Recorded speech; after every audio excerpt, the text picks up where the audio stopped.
Ils ont dit que le silence dans la salle était si pesant qu'on aurait pu briser du verre. C'était un mardi soir au Gilded Cage, le club underground le plus exclusif du centre-ville de Chicago. L'homme assis à la table 9 n'était pas un simple client. Il s'agissait d'Adrian Vuloff, le chef du syndicat Bratz Western, un homme qui n'avait pas prononcé un mot en public depuis 3 ans. Mais ce soir-là, il fit signe à une serveuse tremblante, la regarda droit dans les yeux et lui posa une seule question simple. Personne ne s'attendait à ce qu'elle réponde. Et personne ne s'attendait à ce que sa réponse fasse se lever Adrian Vuloff et lui fasse lâcher son arme sur la table. Voici l'histoire de la serveuse qui en savait trop, et de la nuit où tout a changé. L'air à l'intérieur du Gilded Cage sentait toujours le parfum cher, le tabac cubain et la peur. Situé au sous-sol d'une usine textile quelconque dans le quartier des abattoirs, c'était le genre d'endroit où l'on n'entrait pas comme ça.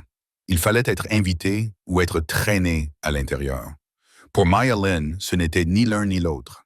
Elle était invisible, juste une serveuse parmi d'autres, vêtue d'un gilet noir et d'une chemise blanche, tenant en équilibre un plateau de flûte en cristal. Ne les regarde pas. Le responsable de salle, un homme en sueur nommé Carl, lui avait sifflé plus tôt dans la soirée. Table 9, les VIP. Si tu renverses un verre, tu ne perds pas seulement ton travail, Maya. Tu disparais. Tu comprends? Maya avait acquiescé, serrant le plateau jusqu'à ce que ses jointures blanchissent. Elle avait besoin de ce travail. Les factures médicales de sa mère à St. Jude's s'accumulaient, et les pourboires du Gilded Cage étaient la seule chose qui leur permettait de payer l'électricité dans leur petit appartement de Pilsen. La musique était une basse sourde et lancinante qui faisait vibrer les couverts. La salle était remplie d'hommes en costume italien et de femmes en robe qui coûtaient plus cher que ce que Maya gagnerait en 10 ans. Mais l'énergie changea dès que les lourdes portes en fer s'ouvrirent à minuit. La musique ne s'arrêta pas, mais les conversations, oui. 6 hommes entrèrent, marchant en formation en diamant. Au centre se trouvait Adrian Vuloff. Il était d'une beauté terrifiante, comme une tempête est belle avant de détruire votre maison. Il portait un costume anthracite, sans cravate, le bouton du haut de sa chemise défait, laissant entrevoir un tatouage qui remontait le long de son cou. Un aigle à 2 têtes. Il était le fantôme de Chicago. La police avait sur lui des dossiers assez épais pour servir de butoir de porte, mais rien n'avait jamais abouti. Les témoins avaient disparu. Les preuves avaient été brûlées. Il s'assit à la table 9. Les autres hommes se tenaient autour de lui, tournés vers l'extérieur, scrutant la salle comme des requins.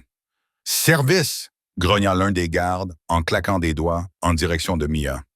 Mia ravala la boule qu'elle avait dans la gorge. Elle lissa sa jupe et s'approcha.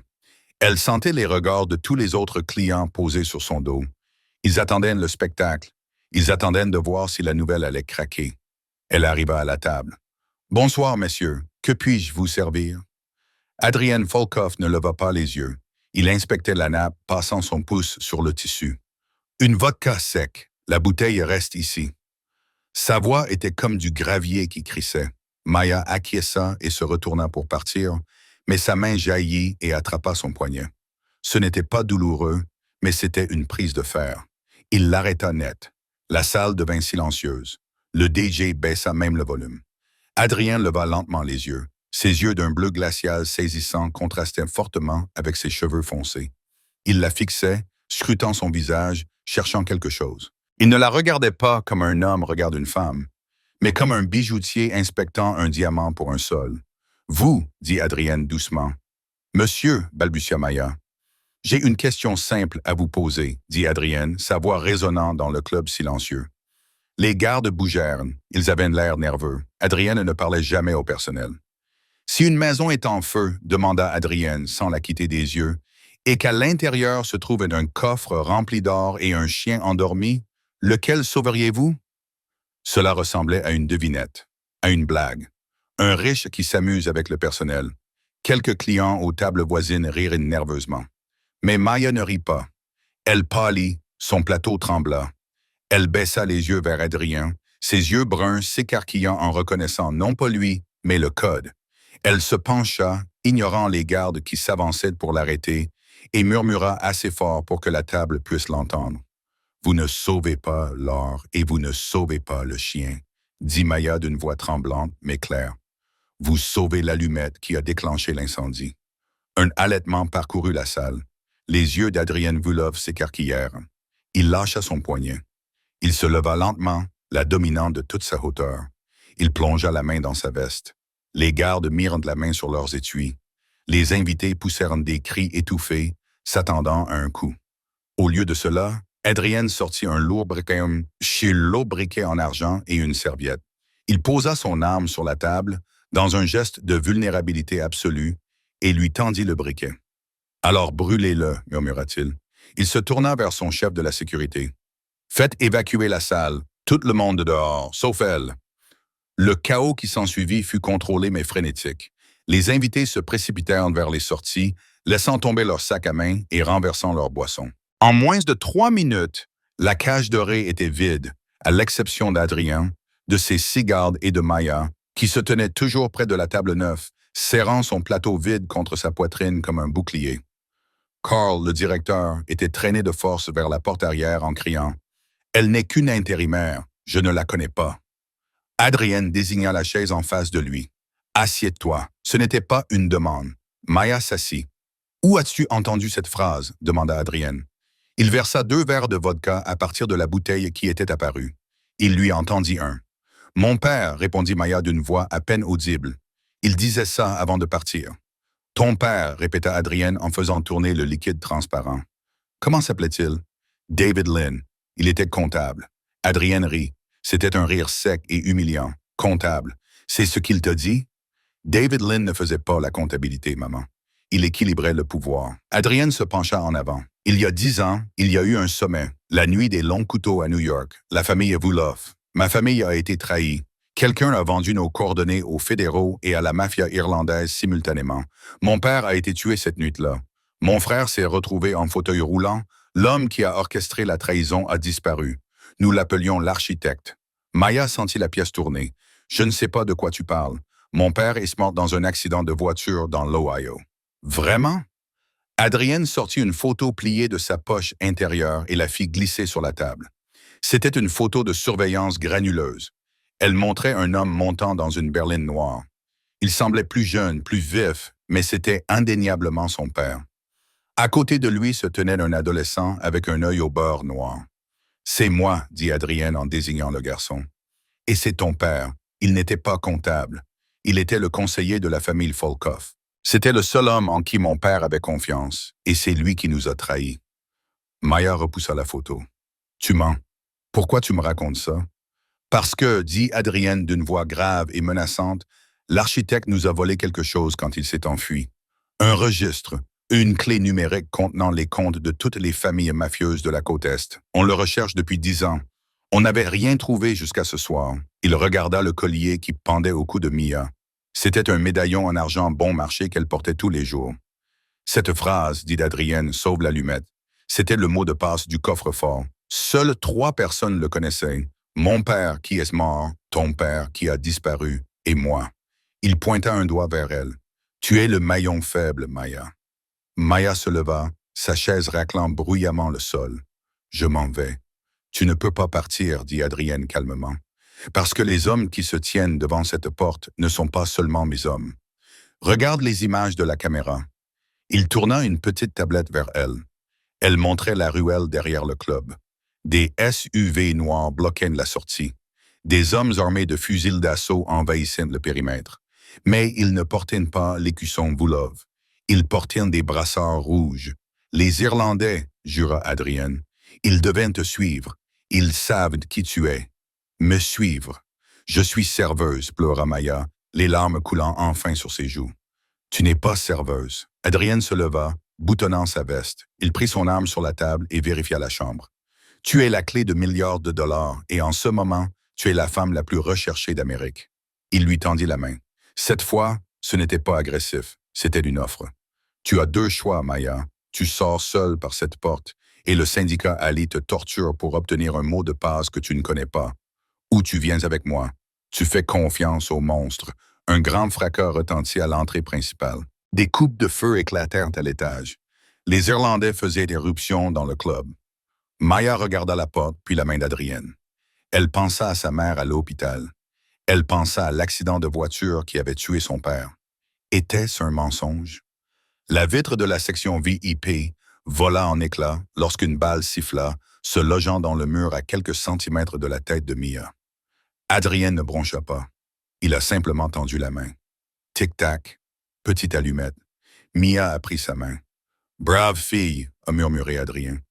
Il l'a attirée contre lui, la protégeant de son corps, et a levé son arme. « Ne lâche pas. » La sortie de la cage dorée était un tourbillon de violence et de néon.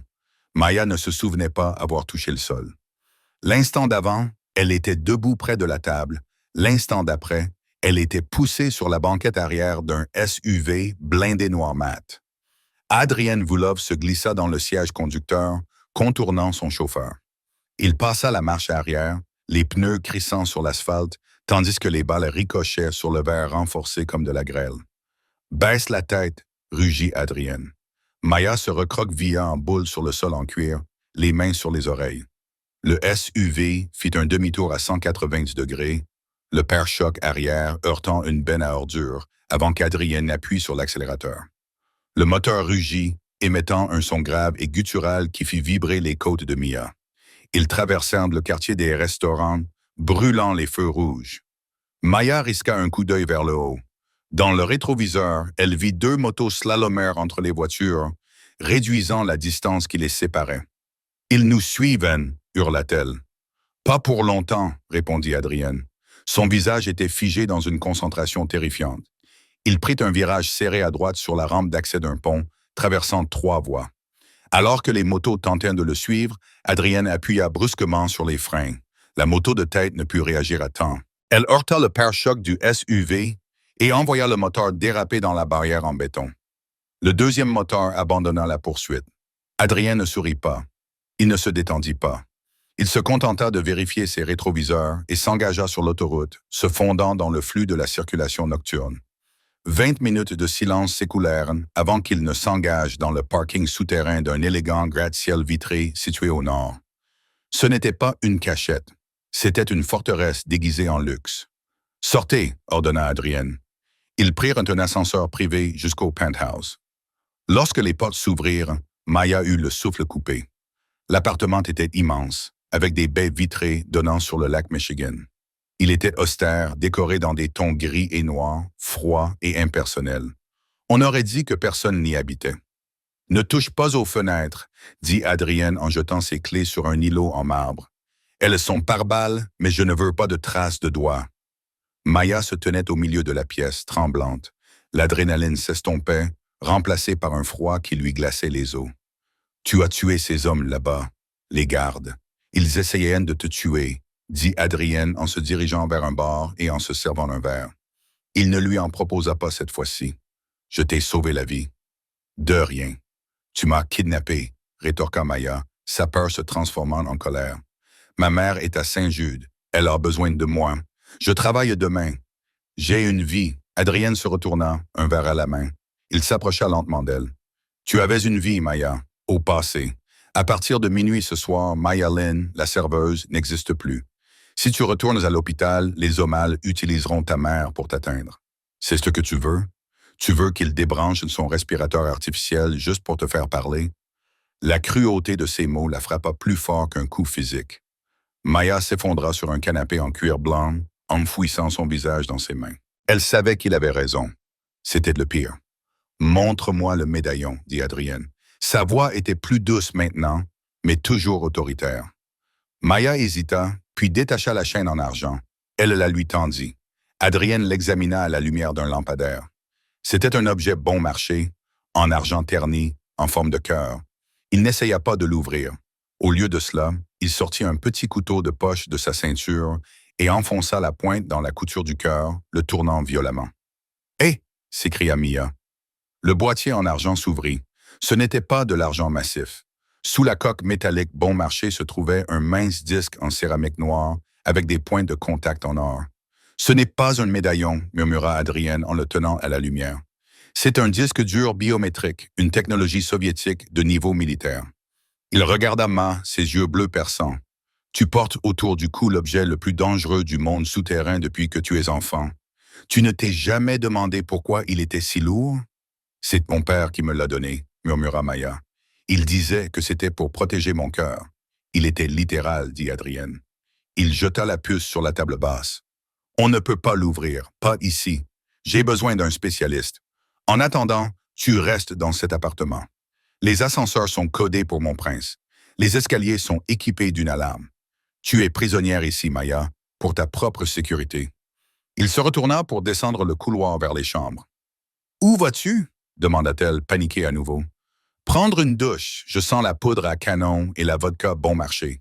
Il s'arrêta à la porte. Il y a des vêtements dans la chambre d'amis. Change-toi. Tu ressembles à une serveuse. Si tu veux survivre dans mon monde, tu dois cesser d'avoir l'air d'une victime.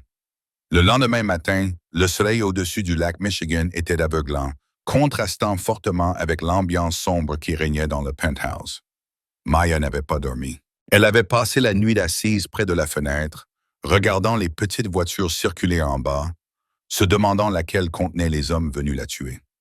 Elle avait enfilé les vêtements dont Adrienne lui avait parlé, un pantalon cargo en soie noire et un pull en cachemire ajusté qui coûtait probablement plus cher que la voiture de sa mère.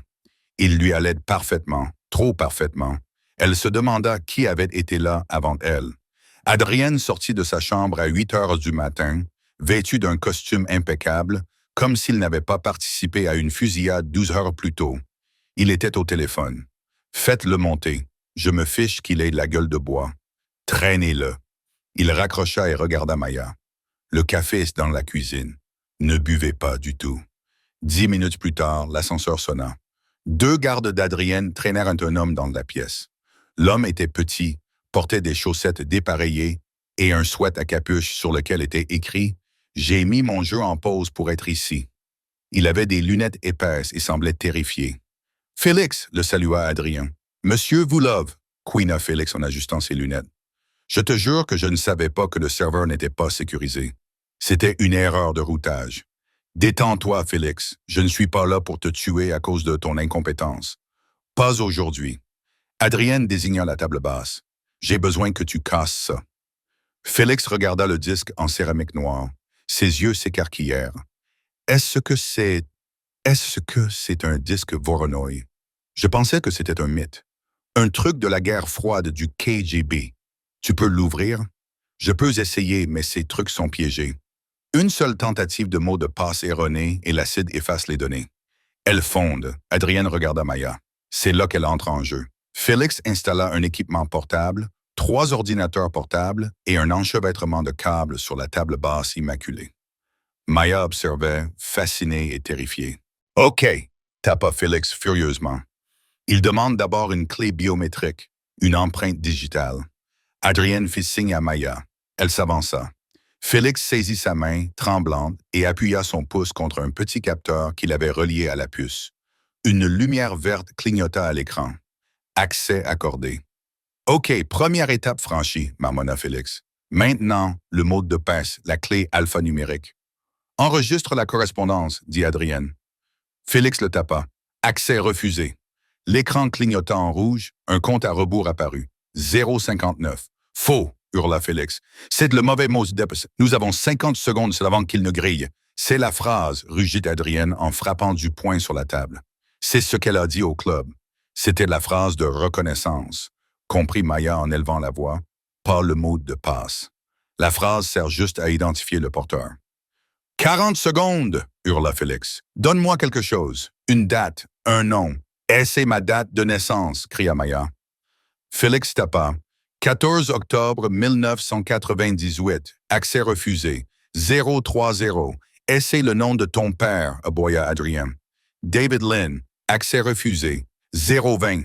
Pense à Mia. » Adrienne attrapa ses épaules et la secoua violemment. « Que t'a-t-il dit? Quelle est la dernière chose qu'il t'a dite avant de disparaître? » L'esprit de Maya s'emballa. Le souvenir de son père s'estompait. 10 ans de poussière l'avaient recouvert. Elle se souvenait de la pluie, de la voiture. Il l'avait serrée dans ses bras. Il lui avait murmuré quelque chose à l'oreille, quelque chose qu'elle avait toujours pris pour une berceuse. 10 secondes, avait-il dit. Maya ferma les yeux. Il avait dit « Le loup aime la lune ». « Tape ça », ordonna Adrien. « En latin » demanda Félix. « Non, en anglais. Tape ça, c'est tout. répondit Félix en tapant à toute vitesse. Le loup aime la lune. Entrez. Le chronomètre s'arrêta à 02. L'écran devint bleu. Des lignes de données commencèrent à défiler à toute vitesse sur les moniteurs. Compte bancaire, numéro de téléphone, nom de sénateur, juge, contrat. C'était le grand livre, la police d'assurance de l'architecte. Mon Dieu, murmura Félix. C'est tout. C'est toute l'économie souterraine de Chicago des 20 dernières années. Adrienne se pencha, les yeux rivés sur les données. Félix rechercha Folkoff. Un fichier s'ouvrit. C'était un ordre de virement. Le visage d'Adrienne pâlit. « Ce n'est pas seulement un registre, dit-il d'une voix étrangement calme. C'est un journal intime, dit-il en montrant une entrée datant d'il y a 10 ans. Cible, Vulov Summit, autorisé par l'architecte. Paiement reçu de la succession Vulov. Adrien se figea. Maya se pencha pour lire l'écran. Paiement de la succession Vulov, demanda Maya. Cela signifie que mon père n'a pas été trahi par ton père, dit Adrien en reculant, l'air d'avoir vu un fantôme. Cela signifie que mon père a été trahi par quelqu'un de notre propre famille. Quelqu'un qui a payé votre père pour qu'il endosse la responsabilité et disparaisse. Qui? Demanda Maya. Adrien la regarda et pour la première fois, il semblait vraiment effrayé. Mon frère, murmura-t-il.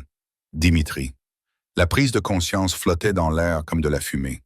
Le frère d'Adrienne, celui qui était en fauteuil roulant, celui qu'Adrienne avait protégé toute sa vie. C'était lui l'architecte, ou alors il travaillait avec lui. Soudain, une alarme stridente retentit depuis l'ordinateur portable de Félix. « Oh, oh !» dit Félix. « Qu'est-ce que tu as fait ?» s'écria Adrienne en sortant immédiatement son arme. « Je n'ai rien fait. Le disque dur a une fonction de connexion à distance. Dès que nous l'avons déverrouillé, il a envoyé un signal GPS. »« À qui ?»« À tout le monde », répondit Félix en fermant son ordinateur portable. Le signal est diffusé sur une fréquence ouverte. Tous les tueurs à gages, tous les agences fédéraux et toutes les familles rivales dans un rayon de 160 km viennent de recevoir nos coordonnées exactes. Adrien attrapa Maya par le bras. « Nous devons partir immédiatement. »« Où ?» cria Maya alors qu'il la traînait vers la porte. « S'ils savent que nous sommes ici, où pouvons-nous aller ?» Adrien ouvrit la porte d'un coup de pied. Il la regarda, les yeux brûlants d'une nouvelle détermination sombre. « Nous allons à l'endroit où mon frère ne cherchera pas. » Adrien dit, « Nous allons dans la gueule du loup. Nous allons dans la propriété de ma famille. » Alors qu'ils couraient vers l'ascenseur, le bruit d'un rotor des hélicoptères commença à résonner de manière rythmique contre les baies vitrées du penthouse. Ils étaient déjà là. L'hélicoptère qui survolait le penthouse n'était pas un hélicoptère de presse. Une porte latérale s'ouvrit, révélant un homme armé d'une mitrailleuse lourde. « Le couloir !» cria Adrien en poussant Maya dans le couloir juste au moment où les vitres du salon explosaient vers l'intérieur. Des milliers d'éclats de verre tombèrent comme des diamants, suivis immédiatement par le bruit assourdissant des balles lourdes qui déchiraient le mobilier de luxe. « Félix, tu peux effacer le disque dur ?» hurla Adrien pour couvrir le bruit. « Je ne peux pas.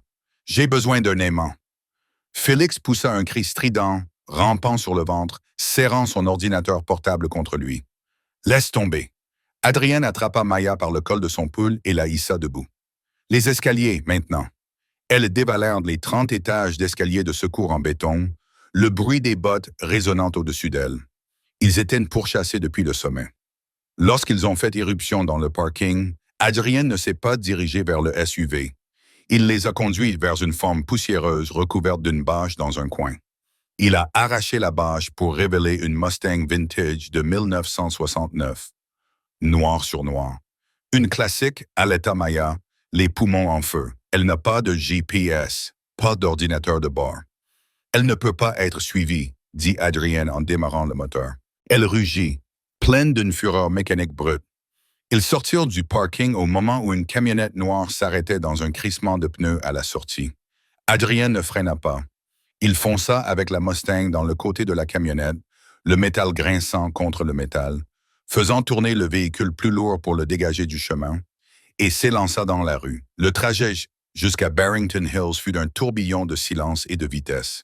Maya regardait par la fenêtre, les mains tremblantes. « Tu as dit que nous allions voir ton frère, » dit-elle doucement. « Celui qui t'a trahi. Pourquoi ?» Adrienne serra le volant si fort que ses jointures craquèrent. Parce que dans la Bratva, il n'y a qu'une seule punition pour la trahison du sang. Elle doit être infligée face à face. Et j'ai besoin de le regarder dans les yeux quand je lui demanderai pourquoi. Et s'il essaie de nous tuer, je lui épargnerai la peine d'organiser ses funérailles. Ils arrivèrent au domaine Voulov 1 heure plus tard. C'était un vaste manoir situé derrière des grilles en fer de 6 mètres de haut, entouré d'une forêt dense. Cela ressemblait moins à une maison qu'à un sanctuaire. Les gardes à l'entrée hésitèrent lorsqu'ils virent Adrien. Ils levèrent leurs fusils, indécis. Techniquement, Adrien était toujours le patron du syndicat occidental, mais les rumeurs allaient vite. « Ouvrez la porte », aboya Adrien à travers la fenêtre, « ou je la défonce. » La porte s'ouvrit. Ils se garèrent devant les marches d'entrée. La maison était silencieuse. Trop silencieuse. Adrien vérifia son arme, puis tendit un pistolet plus petit, une arme de secours qu'il gardait dans son étui à la cheville, à Maya. « Tu sais t'en servir? Il suffit de viser et de tirer, » demanda Maya d'une petite voix. « Enlève le crâne de sûreté, appuie sur la détente. Ne tire pas dessus, n'hésite pas. » Ils entrèrent dans le grand hall d'entrée. Il était vide. Le bruit de leurs pas résonnait sur le sol en marbre. Adrien la conduisit directement à la bibliothèque, le cœur de la maison. Il ouvrit les doubles portes en chaîne d'un coup d'épée. Assis près de la cheminée, enveloppé dans une couverture dans son fauteuil roulant, se trouvait Dimitri Voulov. Il avait l'air fragile, le visage pâle, fixant les flammes. Il ne ressemblait pas à un cerveau criminel. Il ressemblait à un homme mourant. « Bonjour, mon frère, » dit Dimitri sans se retourner. « Je me demandais quand tu arriverais. Tu as toujours été ponctuel. » Adrien entra dans la pièce, l'arme à la main, mais pointée vers le sol. « Le disque dur, Dimitri. Nous l'avons ouvert. » Dimitri gloussa. Il tourna lentement son fauteuil roulant pour leur faire face. Ses yeux étaient du même bleu glacial que ceux d'Adrien, mais ils manquaient de feu. C'étaient des yeux morts. « Et je suppose que vous avez trouvé l'ordre de virement. »« Le paiement au comptable ?» demanda Dimitri. « Tu as payé David Lynn pour qu'il falsifie les preuves, » dit Adrien, la voix tremblante de rage contenue. « Tu as piégé notre père pour qu'il soit tué par les Irlandais. Tu t'es mis toi-même dans ce fauteuil. »« Non, » corrigea doucement Dimitri. « Je ne me suis pas mis moi-même dans ce fauteuil. Ce sont les Irlandais qui l'ont fait. Cette partie était une malheureuse erreur de calcul. »« Mais oui, je me suis vendu, père. »« Pourquoi ?» rugit Adrien, le son rebondissant sur les murs. « Il t'aimait, il était faible, » rétorqua Dimitri, sa fragilité disparaissant pendant 1 seconde. Il voulait des traités de paix. Il voulait légitimer l'entreprise. Il allait transformer l'Empire Volkov en une compagnie maritime. J'ai fait ce qu'il fallait pour que l'on continue à nous craindre, pour que l'on reste puissant. Dimitri regarda Maya. Un sourire cruel effleura ses lèvres. « Et tu as amené la fille du comptable. Comme c'est poétique. Elle nettoie seulement la fille du comptable. » Adrien s'interposa devant Maya. « C'est elle qui a déchiffré ton code. »« Vraiment ?» Dimitri se rapprocha en roulant. « Tu lui as déjà dit la vérité, Adrien. Tu lui as dit pourquoi son père a disparu. » Maya sortit de derrière Adrien. « De quoi parle-t-il » Adrien se raidit. « Ne l'écoute pas. David Lynn ne s'est pas simplement enfui. » Dimitri ricana. « Il n'est pas mort dans un accident de voiture. Il est vivant, ma chère. Je le garde dans le sous-sol de cette maison depuis 10 ans. C'est mon animal de compagnie. » Le monde de Maya s'arrêta. « Il est ici. »« Oui, » acquiesça Dimitri. « Et si tu veux le voir vivant, Adrien posera son arme. » À Sang, l'air dans la bibliothèque devint lourd, suffocant. Maya regarda Adrien. Pour la première fois, le tueur au visage impassible semblait incertain. « Tu mens, » dit Adrien. « Vraiment ?» Dimitri appuya sur un bouton situé sur l'accoudoir de son fauteuil roulant. Un panneau dans le mur s'ouvrit, révélant une vidéo. On y voyait une petite pièce en béton sans fenêtre. Assis sur un lit de camp, un homme âgé lisait un livre. Il avait les cheveux gris, le visage marqué par l'âge et le chagrin. Mais c'était lui. C'était David Lynn. « Papa !» s'étrangla Mia, les larmes lui aveuglant instantanément les yeux. Elle s'avança vers l'écran, mais Adrien lui attrapa le bras. « C'est un piège, Maya. Je m'en fiche !» cria-t-elle en arrachant son bras. Elle se tourna vers Dimitri. « Laisse-le partir. Donne-moi la clé USB. » Dimitri tendit la main. « Et je vous laisserai tous partir. Toi, ton père et mon idiot de frère. Je prends l'Empire. Tu prends la liberté. » Adrienne regarda la clé USB dans sa poche, la sauvegarde que Félix avait faite avant que l'appartement ne soit détruit. Elle contenait les preuves permettant d'envoyer Dimitri en prison à vie ou de le faire exécuter pour trahison par les autres familles. Adrienne, supplia Maya en le regardant. S'il te plaît, c'est mon père. Adrienne regarda Maya. La serveuse qui lui avait servi de la vodka 24 heures plus tôt lui demandait maintenant d'échanger sa vengeance contre son bonheur. Il regarda le pistolet dans sa main, il regarda son frère. Il baissa lentement l'arme. « Laisse-le partir d'abord, » dit Adrien. Dimitri sourit. Sage décision. Il appuya sur un autre bouton de son fauteuil. « Amenez le prisonnier. » Quelques instants plus tard, une porte latérale s'ouvrit. 2 gardes entrèrent, soutenant David Lynn, faible et chancelant. Maya. David plissa les yeux à cause de la lumière de la bibliothèque. Quand il la vit, ses jambes se dérobèrent en dessous lui. Maya. Papa. Maya courut vers lui. Les gardes le lâchèrent et ils s'effondrèrent dans une étreinte au milieu de la pièce. Ce fut un moment d'émotion pure et brute. Adrienne les regardait, le cœur serré. Il avait perdu son père à cause de Dimitri. Mais il pouvait maintenant sauver le sien, dit Dimitri en tendant la main. La clé USB, Adrienne fouilla dans sa poche. Il en sortit la petite puce noire. Il marcha vers Dimitri. « Tu as gagné, mon frère, » dit Adrien en plaçant la puce dans la main de Dimitri. « Tu as toujours voulu la couronne, elle est à toi. Elle est lourde, cependant. J'espère que ton dos pourra la supporter. » Dimitri saisit la puce, les yeux brillants de triomphe. « Sortez de ma maison. Emmenez la fille et le vieil homme. Si je vous revois à Chicago, je vous tue. » Adrienne se tourna vers Maya et David. « Allons-y. » Ils se dirigèrent vers la sortie. Clic.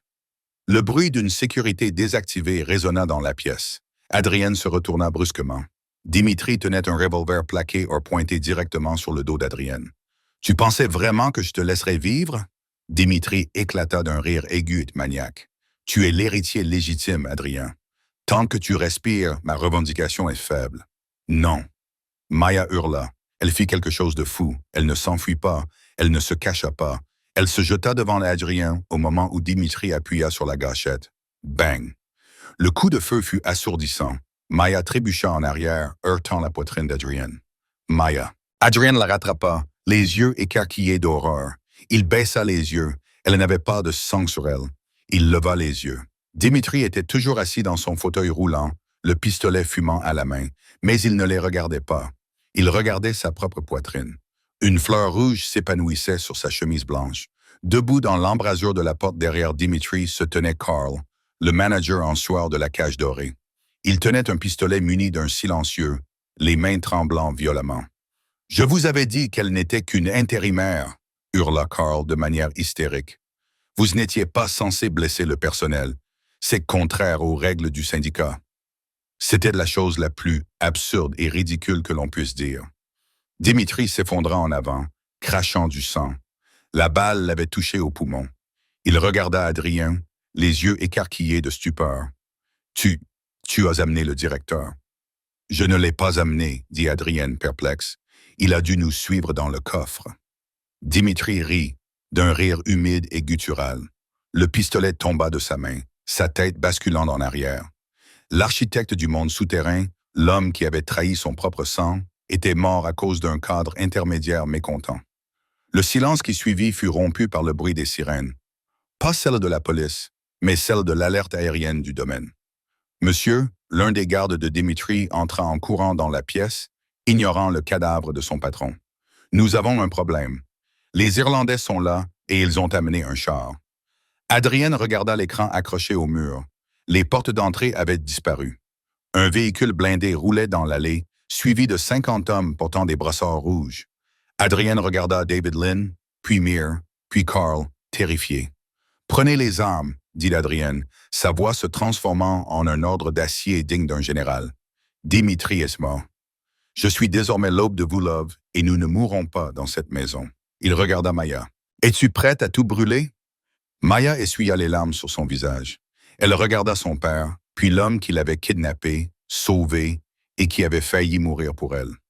Elle ramassa le revolver en or de Dimitri sur le sol. « Économise les allumettes, » murmura-t-elle. La bibliothèque du domaine Voulov, autrefois sanctuaire de silence et de vieux papiers, était devenue un tombeau. L'air était chargé de l'odeur cuivrée du sang et de la poussière âcre des cloisons sèches. Dimitri Volkov, l'homme qui avait tiré les ficelles de la pègre de Chicago pendant une décennie, était affalé dans son fauteuil roulant, les yeux écarquillés et aveugles, fixant un plafond qui commençait à se fissurer rapidement. La maison trembla violemment. Un deuxième impact, plus lourd que le premier, secoua les fondations. À l'extérieur, le rugissement mécanique du véhicule blindé irlandais. Une véritable monstruosité de guerre urbaine résonnait à travers les murs de pierre. Ils ne se contentaient pas de frapper. Ils abattaient les murs. Adrien se tenait debout devant le corps de son frère, la poitrine haletante. Il ne regardait pas le cadavre. Ses yeux bleus glacés étaient rivés sur les 6 gardes de Voulov qui se tenaient en demi-cercle près des portes en acajou. Ces hommes avaient été payés par Dimitri. Ils avaient juré allégeance à Dimitri.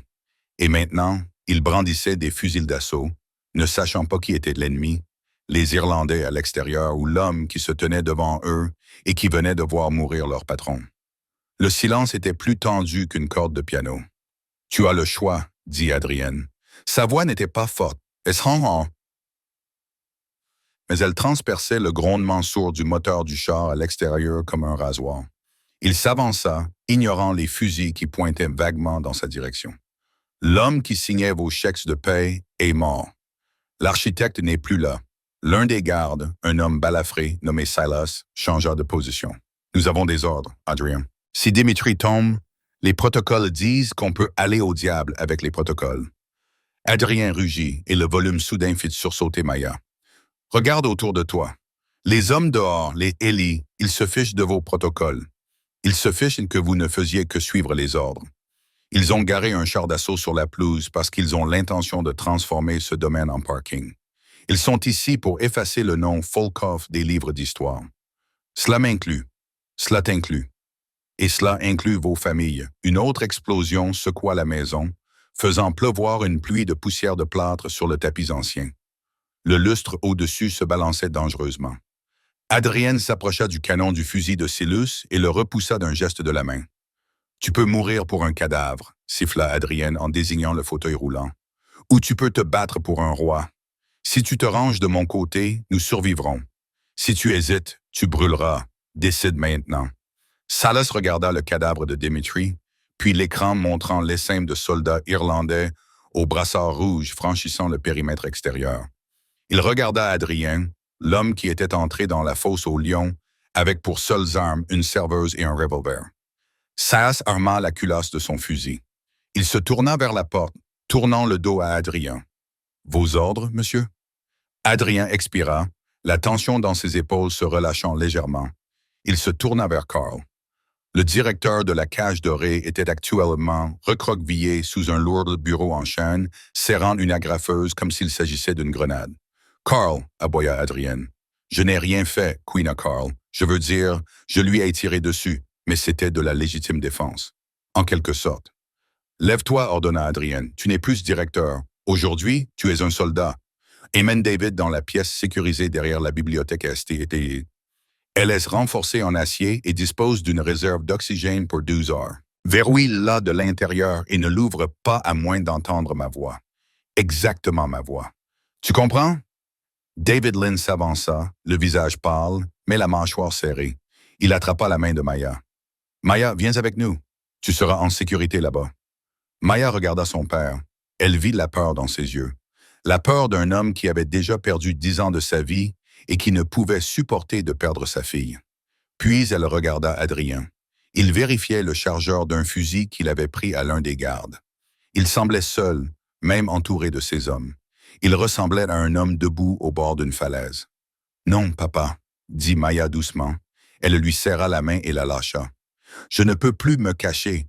Maya, va-t'en, papa, s'il te plaît. » Elle l'embrassa sur la joue et le poussa doucement vers Carl. « Protège-le, Carl, ou je te licencie. » Carl acquiesça frénétiquement, attrapant le bras de David et traînant le vieil homme protestant vers le panneau caché dans la bibliothèque tandis que le lourd faux mur se refermait, les enfermant à l'intérieur. Le verre des porte-fenêtres du couloir vola en éclats. « Ils sont à l'intérieur », cria Silas. « Effraction dans l'aile est. Sécurisez les portes de la bibliothèque », ordonna Adrienne aux gardes. Tenez cette pièce à tout prix. Donnez-nous du temps. Du temps pourquoi? Demanda Maya en serrant le lourd revolver en or qu'elle avait pris à Dimitri. Il était froid et étranger dans sa main, mais elle le tenait fermement. Pour changer le conseil d'administration, répondit Adrienne. Il attrapa une radio tactique dans le gilet de Silas et l'attacha à sa ceinture. Puis il saisit Mia par le bras. On va sur le toit. Le toit? S'écria Mia alors qu'il l'entraînait vers l'escalier de service dans le coin. Tu veux monter? Il y a un char dehors. Être plus haut ne fera que nous rendre plus visibles. Fais-moi confiance, dit Adrienne en ouvrant la porte de l'escalier d'un coup de pied. Ils montèrent en courant les marches étroites et sinueuses. Les bridges de la guerre éclatèrent sous leurs pieds. Le crépitement saccadé des tirs automatiques résonna dans les conduits d'aération. Les gardes Vulovs engagèrent le combat avec l'équipe d'assaut irlandaise. Ils atteignirent le palier du deuxième étage et la porte s'ouvrit brusquement avant qu'Adrien n'ait pu l'atteindre. Deux hommes, en tenue tactique avec des brassards rouges, se précipitèrent à l'intérieur. Adrien n'hésita pas. Il enfonça la crosse de son fusil dans le visage du premier homme. Un craquement écœurant résonna dans l'espace confiné. L'homme s'effondra. Le deuxième soldat leva son arme et la pointa sur la poitrine d'Adrienne. Bang! Le coup de feu fut assourdissant dans la cage d'escalier fermée. Adrienne tressaillit, s'attendant à l'impact, mais le soldat eut un trou dans l'épaule. Adrienne se retourna. Maya se tenait sur la marche en dessous de lui, le revolver doré fumant dans ses mains. Elle avait les yeux écarquillés, sous le choc, mais elle avait bien visé. Elle n'avait pas hésité. « Ça va? » demanda Adrienne d'une voix rauque. « Je crois que je vais vomir, » murmura Maya, mais continue d'avancer. Adrienne la regarda avec un mélange intense de fierté et de terreur. Il hocha la tête et se retourna vers l'escalier. « Ne vomis pas tout de suite. Il nous reste 3 étages à monter. » Ils déboulèrent sur le toit du domaine Folkoff et le vent les frappa comme un coup physique. C'était un vent froid et mordant venant du lac Michigan qui fouettait les cheveux de Mir sur son visage. La scène en contrebas était un cauchemar. De ce point de vue, le désespoir de leur situation était indéniable. L'allée était une mer rouge. Au moins 50 hommes envahissaient le terrain, utilisant les statues ornementales et les haies comme couverture. Au centre de l'allée se trouvait le véhicule blindé, dont la tourelle tournait lentement, visant les portes d'entrée qu'ils venaient de quitter. Mais la véritable menace n'était pas les fantassins. C'était l'homme qui se tenait derrière le véhicule blindé, entouré d'une garde personnelle, Patrick Ali. Il ressemblait à un roi surveillant un territoire conquis. Il criait dans une radio, dirigeant le massacre avec l'arrogance désinvolte d'un homme qui sait qu'il a déjà gagné. « Il est trop loin », jura Adrien en regardant à travers la lunette de son fusil. « À 400 mètres avec ce vent latéral, je raterai 9 fois sur 10. On ne peut pas tous les combattre, Adrien. » Maya cria pour couvrir le bruit du vent et des coups de feu en contrebas. Même si les gardes tiennent de la bibliothèque, O'Malley rasera la maison. Nous sommes piégés. Adrien se déplaça jusqu'au bord du parapet, scrutant le terrain. Il ne cherchait pas une issue de secours. Il cherchait une faiblesse. Son regard passa rapidement du véhicule blindé au hangar du générateur, puis au dépôt de carburant près du garage. « Nous n'avons pas besoin de tous les tuer, » murmura Adrien, l'esprit en ébullition. « Nous devons juste tuer la tête du serpent. Si O'Malley tombe, les Irlandais se disperseront. Ce sont des mercenaires, pas des fanatiques. Mais tu as dit qu'il était hors de portée. » Pour une balle dans la tête? Oui, Adrienne se tourna vers elle. Tu te souviens de la question que je t'ai posée dans le club? Maya cligna des yeux. Le souvenir lui revint. Le club silencieux, les yeux d'un bleu intense. Si une maison brûle, l'or et le chien, dit-elle. Et tu as dit de garder l'allumette, dit Adrienne. Tu as dit que la chose la plus dangereuse dans un incendie n'était ni le trésor, ni la victime. C'est la source. Il désigna par-dessus le parapet, vers le côté du domaine, et environ 50 mètres en amont du vent par rapport à l'endroit où se tenait Lali. « Regarde, » ordonna Adrienne. Maya plissa les yeux. Niché contre le côté de la maison d'hôte, caché derrière un treillis de lierre, se trouvait un énorme réservoir de propane de taille industrielle. Il était blanc, cylindrique et alimentait les conduites de chauffage de tout le domaine. « Le réservoir? » demanda Maya. « O'Malley se tient sous le vent, » dit Adrienne en observant les drapeaux qui claquaient sur le toit. Le vent souffle directement de ce réservoir vers l'allée, en ligne droite. Si nous tirons sur le réservoir, il explosera, demanda Maya. Non, Hollywood se trompe là-dessus, dit Adrien en secouant la tête. Si je tire sur le réservoir, il y aura juste une fuite de gaz. Le propane liquide se dilate 270 fois son volume lorsqu'il entre en contact avec l'air. Il crée un nuage lourd et invisible de gaz hautement inflammable. Il regarda Maya, les yeux brûlants d'intensité. Je vais percer le réservoir. Le gaz s'écoulera vers Ali. Il ne le verra pas. Il le sentira peut-être, mais il sera alors trop tard. Trop tard pour quoi? Pour l'allumette. Adrien désigna le revolver dans la main de Mir. Je dois utiliser le fusil pour percer la valve. Je dois tirer en continu pour que le gaz s'échappe rapidement. Je ne peux pas changer de cible. J'ai besoin que tu l'allumes. Maya regarda le pistolet, puis le réservoir, puis la silhouette lointaine d'Ali. Tu veux que je tire sur un nuage de gaz depuis ici? Tu n'as pas besoin de toucher un homme, dit Adrien en lui serrant les épaules. Tu dois juste créer une étincelle n'importe où dans ce nuage. Le flash de la bouche d'un Magnum 44 est important. Si la concentration de gaz est bonne, l'air lui-même brûlera. Et si je rate, alors nous mourrons, dit simplement Adrien. Et les Irlandais prendront la ville. Il ne lui demanda pas si elle était prête. Il ne lui demanda pas si elle avait peur. Il la regarda simplement comme si elle était de son égale, comme si elle était la seule personne au monde capable de faire cela. Maya prit une profonde inspiration. L'air glacial lui brûlait les poumons. Elle s'avança jusqu'au rebord et posa ses coudes sur la pierre froide. Elle arma le chien du revolver doré. « Vas-y, murmura-t-elle. » Adrien s'agenouilla. Il appuya le fusil contre le parapet. Il prit une inspiration, retint son souffle et tira. Crac! Une étincelle jaillit du réservoir blanc en contrebas. Un sifflement audible même à cette distance retentit lorsque la valve haute pression fut sectionnée. Crac! Crac! Crac! Adrien tira 3 autres fois, agrandissant le trou.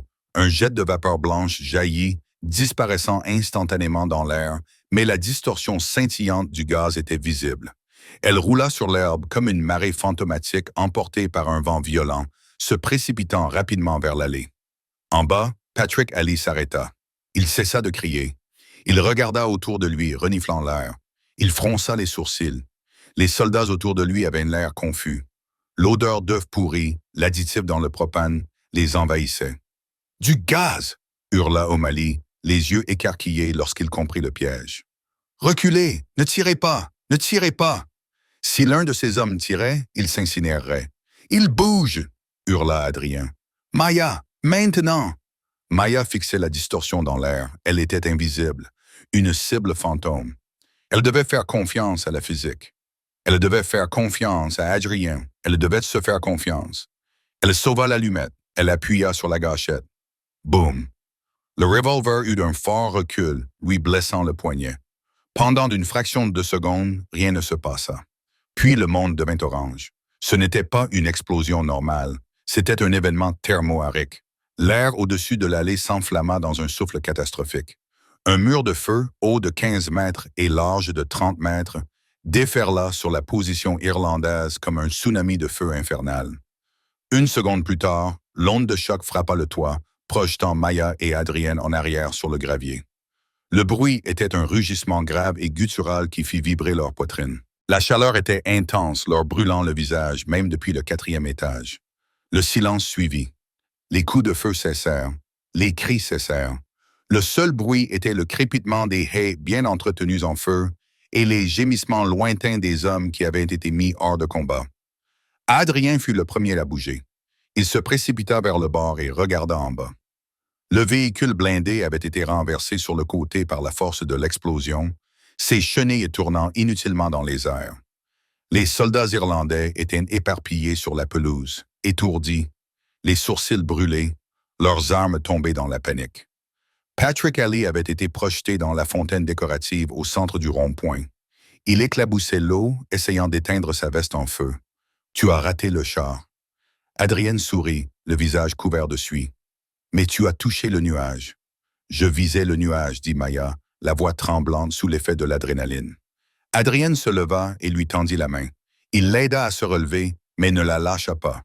Il l'attira vers lui et l'embrassa fougueusement sur le front. « Nous n'avons pas encore fini. Nous devons terminer cela. » Il se dirigea vers la boîte d'entretien du toit et en sortit une corde d'escalade.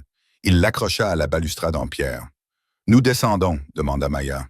Les rois ne crient pas depuis les toits, répondit Adrienne en lançant la corde. Ils regardent leurs ennemis dans les yeux. La descente en rappel fut maladroite mais efficace. Lorsque leurs bottes touchèrent l'herbe brûlée, l'odeur d'ozone brûlé était insupportable.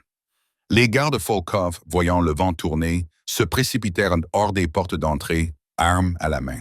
Ils rassemblèrent les mercenaires irlandais hébétés, trop choqués pour résister. Adrienne et Meyer passèrent devant l'épave du véhicule blindé et se dirigèrent droit vers la fontaine. Patrick O'Malley était à genoux dans l'eau, toussant. Son visage était rouge et couvert de cloques. Ses cheveux coûteux étaient brûlés d'un côté. Il leva les yeux, plissant les paupières pour voir les deux silhouettes qui se dressaient au-dessus de lui. Adrienne semblait impeccable en comparaison, malgré la poussière. À côté de lui, Maya Lynn ressemblait à un ange vengeur dans son pull cachemire déchiré, tenant toujours le pistolet en or. « Voulov !» haleta O'Malley en crachant de l'eau sanglante. « Espèce de russe fou, fils de... Tu as fait sauter ton propre domaine. Les biens matériels peuvent être reconstruits, dit Adrienne froidement. Le respect, non. » Adrienne fouilla dans sa poche et en sortit une petite clé USB noire. Il la brandit, laissant la lumière du feu se refléter sur son boîtier en céramique. « Tu sais ce que c'est, Patrick? » Les yeux d'O'Malley s'écarquillèrent. « Le registre de l'architecte, il contient tout, dit Adrienne. Chaque pot de vin que tu as versé au conseil municipal, chaque juge que tu as acheté, chaque cargaison d'héroïne que tu as fait passer par les docks. J'ai ici de quoi t'envoyer en prison fédérale pour 3 peines à perpétuité consécutive. Ou je peux le remettre au cartel mexicain que tu as escroqué pendant des années. » Ali frissonna. « Les cartels seraient bien pires que la prison. Que voulez-vous? O'Malley a perdu son territoire. Le Sud. Vous voulez les docks? Je ne veux pas des docks, dit Adrienne. Il fit un pas en avant, son ombre s'abattant sur le parrain déchu. Je veux le genou. O'Malley se figea. Plier le genou signifiait renoncer à toute souveraineté. Cela signifiait que la mafia irlandaise serait soumise à la Brata. Cela signifiait la fin de l'indépendance d'O'Malley. Je ne peux pas, murmura O'Malley. Mes hommes ne l'accepteront pas. Regarde tes hommes, dit Maya. Sa voix était forte, dénuée de la peur qu'elle avait ressentie 1 heure auparavant. Ali regarda. Ses hommes étaient désarmés, agenouillés dans l'herbe, les mains derrière la tête, gardés par les soldats de Volkov. Ils étaient brisés. Tu n'as plus d'hommes, Maya dit. Tu n'as plus aucun moyen de pression et tu es assis dans une fontaine alors que nous sommes debout au sec. Embrasse la bague ou Adrien remettra le disque dur au FBI ce soir. Ali regarda Maya. Il regarda l'arme dans sa main. Il réalisa avec effroi que la serveuse était plus dangereuse que l'aube. Elle n'avait rien à perdre. Lentement, péniblement, Patrick O'Malley sortit de la fontaine. Il se tenait debout, trempé, grelottant dans le vent froid. Il regarda Adrien. Il baissa la tête. Il s'agenouilla sur l'asphalte brûlé. « La ville est à toi, Voulov, » murmura O'Malley, les mots ayant le goût de cendre. Adrienne le fixa longuement, s'assurant que tous les hommes survivants sur cette pelouse assistèrent à cette soumission. Puis il se tourna vers Maya. Il prit le revolver en or de sa main, enclencha la sécurité et le glissa dans sa ceinture. Puis il prit sa main, entrelaçant leurs doigts, sa poigne chaude et solide. « Non !» corrigea Adrienne, sa voix résonnant dans le domaine silencieux. « La ville est à nous. » Alors que les sirènes des pompiers se mettaient enfin à hurler au loin. Trop tard pour sauver la maison. Mais juste à temps pour assister à la naissance d'un nouvel empire, Maya regarda Adrien. Elle vit l'ecchymose qui se formait sur sa mâchoire. Elle vit le sang sur sa chemise. Mais surtout, elle vit la façon dont il la regardait, non pas comme un fardeau, ni comme un objet sexuel, mais comme une partenaire. Alors Maya dit, un petit sourire fatigué effleurant ses lèvres. « C'est un deuxième rendez-vous typique pour toi. » Adrienne rit, d'un rire sincère et profond. Il la serra dans ses bras, ignorant les ruines fumantes qui les entouraient. « Attends de voir le 3e, promit-il. » Et alors que les premiers flocons de neige de l'hiver commençaient à tomber, se posant sur les cendres du champ de bataille, Adrienne Volkov embrassa la serveuse qui avait brûlé son monde pour lui en construire un nouveau. Et c'est ainsi qu'une simple serveuse mit à genoux tout le monde souterrain de Chicago et vola le cœur de l'homme le plus dangereux de la ville. Malin n'a pas seulement survécu à l'incendie, elle est devenue la flamme. Si vous avez aimé cette histoire de trahison, d'action et de romance, N'hésitez pas à cliquer sur le bouton J'aime. Cela aide vraiment la chaîne à se développer. Qu'auriez-vous fait si Adrien Voulov vous avait posé cette question? Auriez-vous sauvé l'or ou le chien? Faites-le moi savoir dans les commentaires ci-dessous. N'oubliez pas de vous abonner et d'activer la cloche de notification pour ne pas manquer la suite de notre saga. Merci d'avoir regardé et à bientôt dans le prochain épisode.